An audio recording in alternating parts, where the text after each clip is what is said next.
Good morning, good evening, good afternoon, ladies and gentlemen. We are finally back making some out of the shop car content. And I know many of you been like, you've been giving the 34 so much love. Where's the 33? So I thought I'd surprise you and just show you the 33.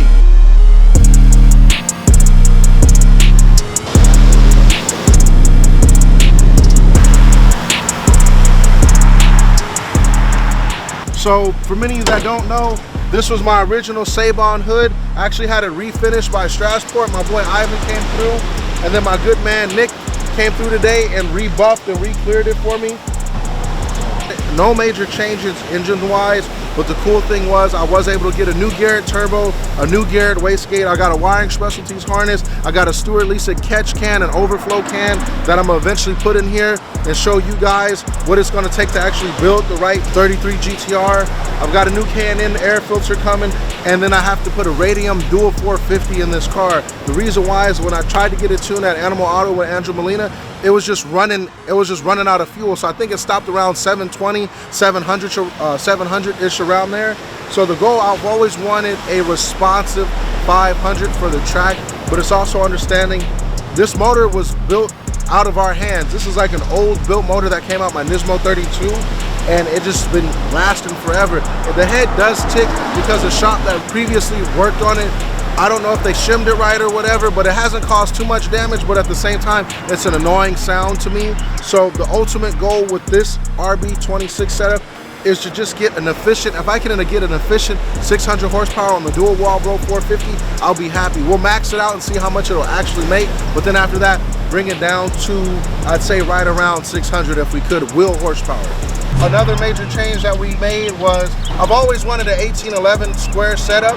My LMGT2s were 1811, but I couldn't fit an aggressive tire package on it. So right now you're looking at the Motegi two-piece tri-spokes. I call them three-spoke.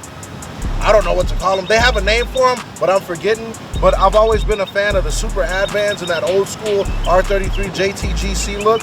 So I wanted to go with something that reminded me of that. So I'm running 315 3018 Gladiator X-Comp tires. It's a 200 tread wear on an 1811 plus 18 square. So that means I'm running 315s all around on this car on an 1811, no staggered. I'm not a big fan of staggered setups, so I always wanted kind of like a low aggressive looking beefy setup where the fender actually met the tire perfectly. And I was super happy about this. Before I had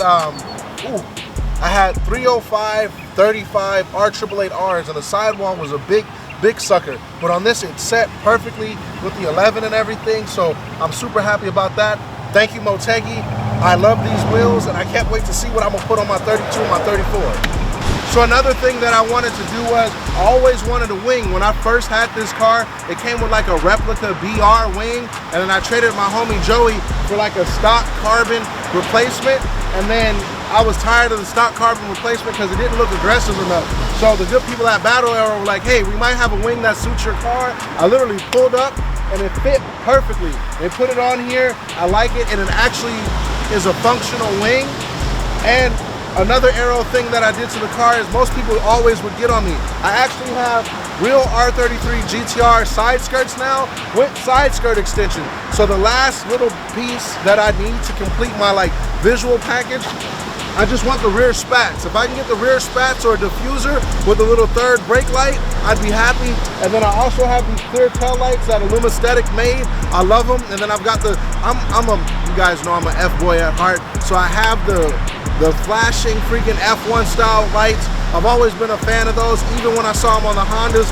So it's great that I have it. And then another little like Easter egg for me was, I always wanted to get a license plate that said OJ did it. And the closest I could get was OJ did 95. So I know for a historical reference, he was caught in 94, but they let him go in 95. So in my sense, when the case is closed, the case is closed. I always wanted to get this plate in the day that I eventually get a Bronco, way it'd be the new gen or the OJ Simpson Bronco. That's why I got the OJ did 95. Some people may not know it, but it's something that I've always wanted. So another thing that I wanted to do with this car is I've always wanted to try to semi-daily it. When I say semi-daily it, like that'd be like a Thursday through a Sunday kind of thing, or if I wanted to just drive it on a random Monday like it is today, I've always wanted to do that, and you may be wondering, like, why didn't you do that? Because I never had real windows. When I got this car, it came with like some janky cut doors and everything because it was a drag car from Japan. So I had to get new doors that I got a long time ago, and then I finally got real door cards. So if you see, I've got real door cards, I've got speakers at work, and unfortunately I couldn't get the window switches, so I went on Amazon, made me some window switches. So right here, in this part, I never had either. So the center console was always this, they call it a G spot for the gravity sensor in the car.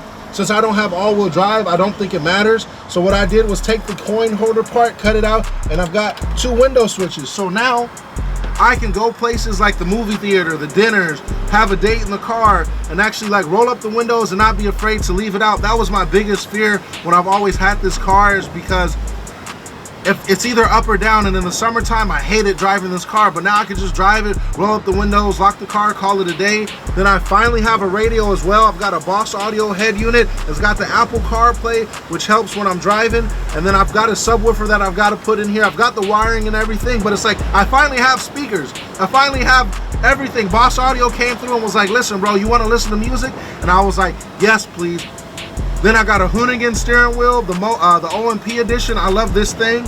And then IC7, Haltech Elite 2000. And the only thing I have left to do this is the fuel leveling with Matthew, but that's about it. And I have fog lights. So I've got Baja Design, I believe Squadron Pro with the yellow. I've always wanted, like I said, that JTGC yellow headlight on the track look, and I finally have it. That's about it.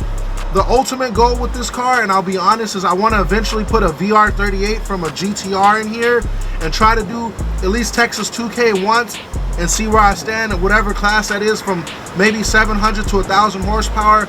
Unfortunately, I'll keep it rear wheel drive because I want to still be able to, you know, do some nonsense in it and everything. But other than that, I'm completely happy with this car. I wanted to give a big shout out to Will and Josh over at Rap Legends for letting this happen. They sacrificed a lot of time wrapping this car in between other people's cars. Gilbert, Matthew, all the Anytime boys, thank you for this.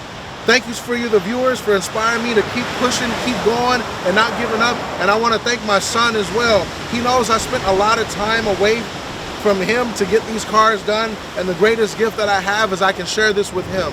And he's very appreciative, and thank you for everything. This is only the beginning, so let's see where we go from here.